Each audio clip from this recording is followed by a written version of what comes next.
Hi folks, it's Evo here from Thundermist Lure Company. Welcome to today's episode of Thundermist Fishing Tips. I have got the boatless angler with us today. We've got Antonio with us today, and there's our first fish of the day right there. Really? Yes, sir. First cast, first fish. Oh, do I love it. We're running a Stingnose jigging spoon today, folks. And I've got the 1 ounce silver on because of this bright sun. I decided to go with the silver because it picks up that sun and just reflects really nicely. And we're looking for smallmouth bass.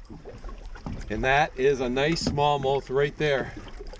Oh, and I just lost him. You see that, Antonio? No, I didn't see him. That was a nice, super nice fish. But you can see what I'm running there. I'm running that's the 1 ounce Stingnose right there. And if you notice, I just have I've got a Thundermist snap on there. It's a size, that's a size 0. I like the size 0 when I'm fishing for bass. But that was a real dandy. It was a real nice fish. And honestly, I was doing the intro there. I wasn't really paying attention on that hit. So a little bit of a bad hook set for me. But we're out here. It's a gorgeous day. We're working. It's about 40 feet of water right now. And we're going to work these Stingnose off the bottom and just jig them back towards the boat.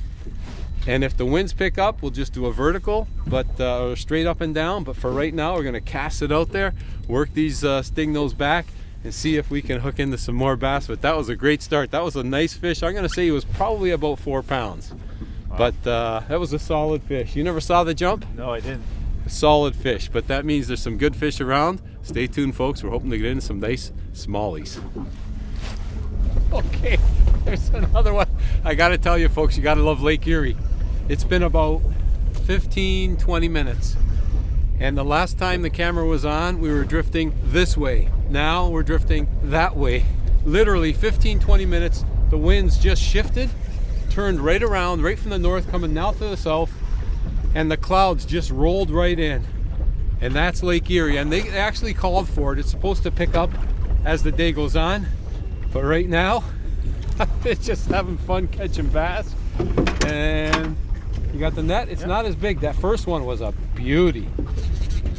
This one is just a nice little bass. Okay. That one is just a little guy. So we're gonna throw this one back. We do want to keep a few today, right? You want to keep some for your father-in-law, you said? Mine a couple. All right. Well, we'll get some bigger fish than that for table fare. But that's the thing about Lake Erie. The weather out here can turn on a dime, and you got to really be careful. And I know the winds are going to pick up. They're already starting, and you can see the chop is starting to build.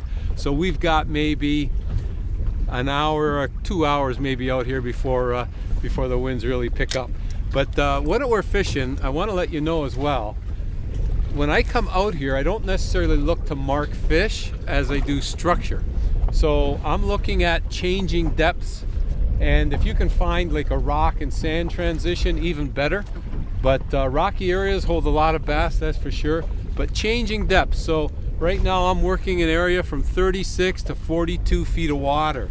So that area is going to be holding these bass, and that's what I use my fish finder for. More for marking structure than marking fish.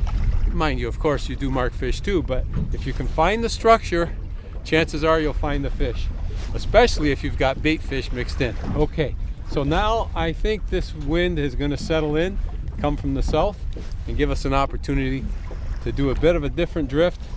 So I reposition the boat and see if we can get into some more nice those Lake Erie smallmouth bass.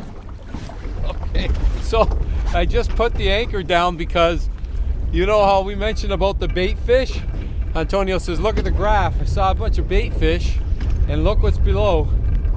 Hanging down right onto the bait fish. We got ourselves a nice little smallie.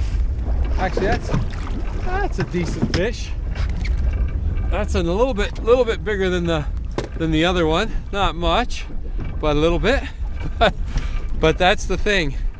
You got bait fish, you got structure, we got a fantastic drift. That's a small bass. We're just gonna put him back. But that's the winning combination. And these Stingnose, well, they look like an injured bait fish. So right off the hop, that's what it resembles, and that's what we've seen. and it triggered that bite. So I've just put the anchor down.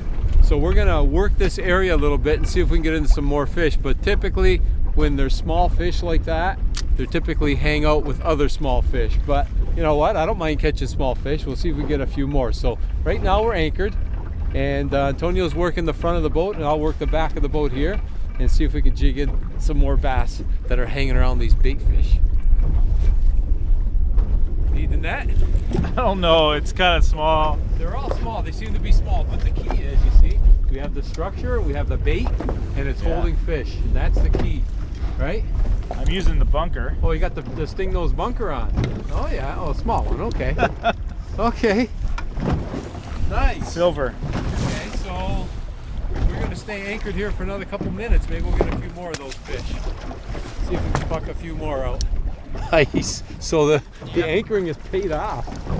It feels a bit bigger. Yeah, you came to the back of the boat in your first drop and you got one. You have the net, or do you have the net? There you go. Oh, a little bit bigger. Yeah. But you see what's happening is those bait fish are here, the structure's here, and the smallies are hovering around. That's why we decided to anchor and give this area, you know, a few minutes before we leave. There you go. Beautiful. Okay, and we're in 43 feet right now. And again, we're just marking some bait fish, a little bit of structure, but those smallies are swimming around, chasing that bait. Oh, I just missed one. Missed one? Oh. They're swimming around, chasing that bait.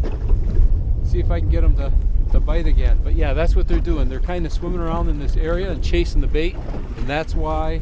I'm on. Antonio's on. That's why we've decided to anchor.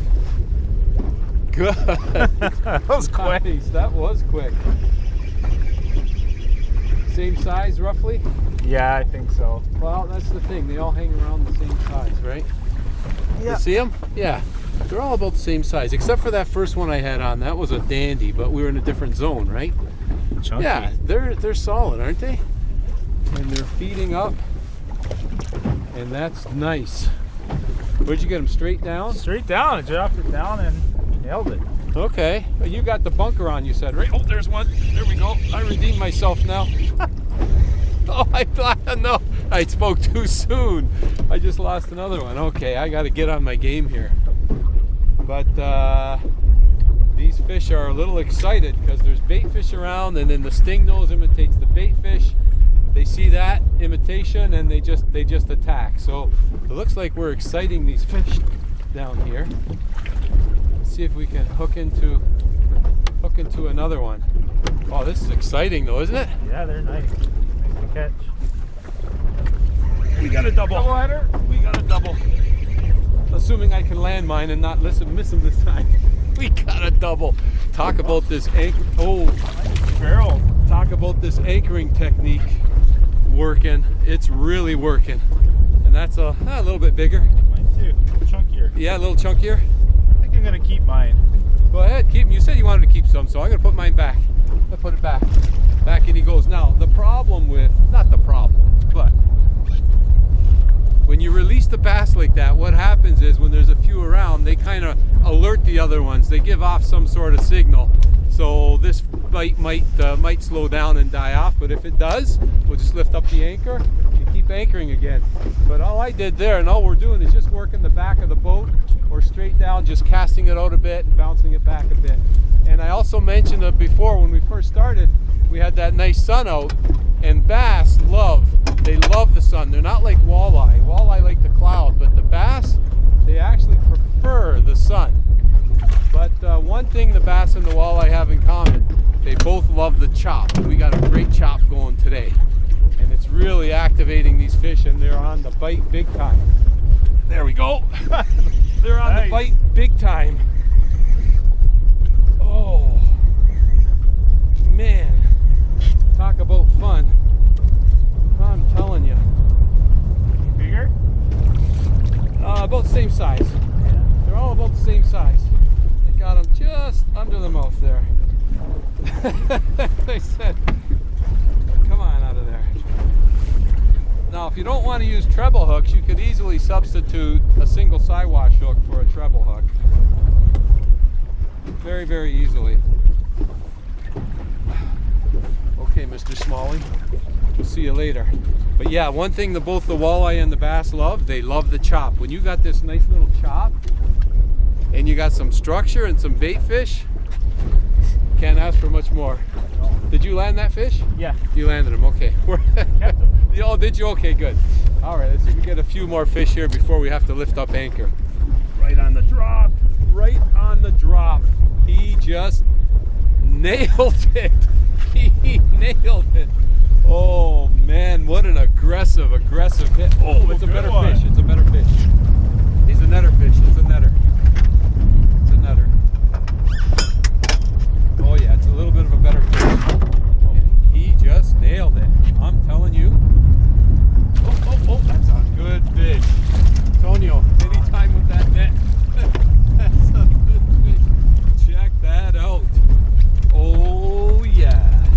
There we go. That's probably about the size of the first one I missed earlier on the first drift. But what a nice, look at that fish. I'm on. Antonio's on too. We're just nailing fish today, folks. And he was just hooked just barely inside the mouth there. And that's why, you got a good one too? That's why you lose a lot, because they're just barely hooked. But look at that chunk. Okay, and did he ever hit? He just nailed it. Did you get a small one? So what was that big one? Okay, I'm gonna drop it straight down. I'd like to know what that big fish was doing mixed in with all those small ones. You know what he was doing? It's because of the bait fish. It's because of the bait fish. All right, I should have cast it back where I got that one, but I wanted to do a couple of drops straight down just to see if there's anything below the boat. Okay, one more jig. All right. Okay, I'm gonna cast it. You cast it or are you straight down? Went straight down. All right, I got that last big fish. I got him just behind the boat. Right about there. See if there's another one holding there. I can't believe that. Okay, after that big one, this guy just nailed it too. They're really aggressive today, let me tell you. Holy. There's another one. Unbelievable. So far, we're still catching fish, and I would have thought for sure by now the bite would have dried up. Because like I say, when you release them like that, they signal other fish. But I want you to see here what I was talking about earlier. When you miss fish, if you look inside the mouth there, can you see how it's just barely hooked inside the mouth? And what happens is, when those hooks are just barely in there, when they give those head shakes or they'll come up and jump, that's when they shake. You're on? No. Nope. That's when they shake the hooks. You know, if they're not hooked really, really good, and plus you have the weight of the spoon on top of that, so that's how you end up losing some fish like I did today. But you know what? Look for the structure. If you find structure and bait fish, hang around that area, because chances are the bass are there too. We're having a phenomenal day. Like I said, we only have probably another hour left because we know the winds are going to pick up today. That's what they called for. But we're going to stick it out probably for another, maybe 30 minutes, and then we'll call it. Because right now the chop is perfect, but we know it's going to get worse. So you get an opportunity, folks, get out there. Jig for bass, have some fun. That's what we're doing today. We're having a good time out here. I want to thank you ever so much for joining us on today's episode of Stingnose Fishing Tips. As always, folks, until next time, good luck.